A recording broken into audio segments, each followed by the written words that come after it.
And, you know, with this, going back to Edison, with the teacher, I understand that there was a longer video that maybe some of the kids were taunting him. Has that been addressed, or has that been investigated, or were you aware of that? We will continue to fully investigate that situation. So even though the teacher is no longer with Tulsa Public Schools, we will absolutely finish up our review of the situation, which included reviewing any footage that we could get our hands on, both ours and the student cell phone footage, but also interviews with students, interview with the teacher, interview with any other folks who came into contact with the situation, so that we understand. And absolutely, you know, the student behavior or choices or whatever was happening in the classroom has been and will continue to be addressed. And, you know, this isn't a problem just with Tulsa Public Schools, but all across Oklahoma. You know, what is Tulsa Public Schools doing to make teachers want to stay here in Tulsa? Oh, that's such a great question, because we have so many things that we're leading in Tulsa Public Schools and so many great things that we're doing. Ultimately, though, all of us know, because we've all been formerly students and many of us have been teachers, and we also can look at research and data and know what it tells us. And what it tells us is that there is nothing more important to a successful educational system than the quality of each individual classroom teacher.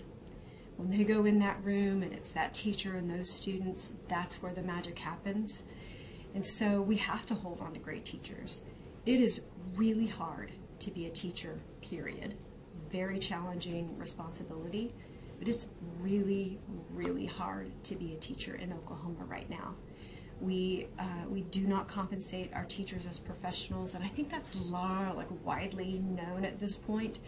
But we have to take that, what's becoming a widely understood situation, and turn it into action, because it is not sustainable, and our whole community is suffering as a result. In Tulsa, specifically, we are doing a number of different things. First of all, we've increased the professional development that we're offering, and we've also listened to teachers about that professional development. So my first year here, we started some things, tried some large group kinds of things, because we thought it would be helpful to bring folks together and have them learn from their colleagues in other schools. We got feedback from them that, you know, there were some positive things about that, but they really needed more time at their school and with their teams on their grade levels in their school buildings. So we've given that time differently and are using that time differently. So we're trying to respond to their feedback. We're also lifting up teachers as leaders. So we're providing stipends to master teachers to provide them with additional professional development for them to be able to lead and share their amazing practices and have time to be able to consider teaching as a practice and what they're doing and how they're doing it and how they can get resources that they can share with their colleagues and do coaching of their colleagues and things like that. There are a lot, but I'll just give you one other example, which is that we know that our district, that our school district has not been seen as a place that served our schools well.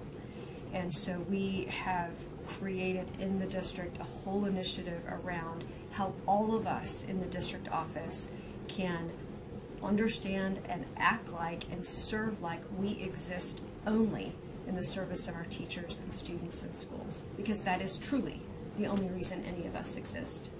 We're not there yet, but we've made tremendous strides in making sure that we are improving access to information, that we're making sure that our operational services are fast and responsive, that we're making sure that that people not only get solutions to needs that they have from our schools, but they also hear and understand that we care and that we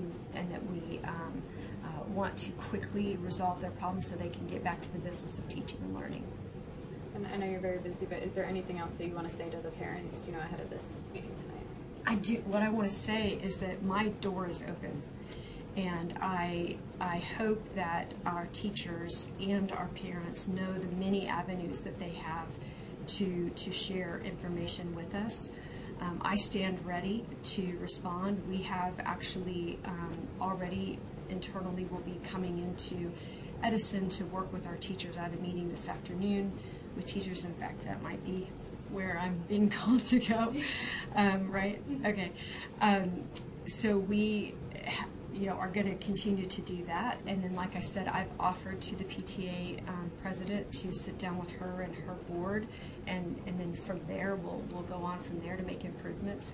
These are solvable problems. We can fix whatever concerns folks are having, and the reason I know that is because we've gone through issues like this at other schools, and it happens when you have new leadership and new expectations and new communication styles and so forth. We have an awesome new principal at Edison. Dixie Spear is a consummate professional. She's been an administrator here in the district and other places, and I have a tremendous amount of confidence in her. She and I have talked, and we both stand ready to respond to feedback that we get. I do hope that we can talk face to face, and because I know ultimately we all want the same thing. We have this shared goals, which is for Edison to continue to be one of the very top schools in Oklahoma, and for us to continue to grow there, and then for Tulsa Public Schools as a whole to be a place that we know that all Tulsans want to come to send their students.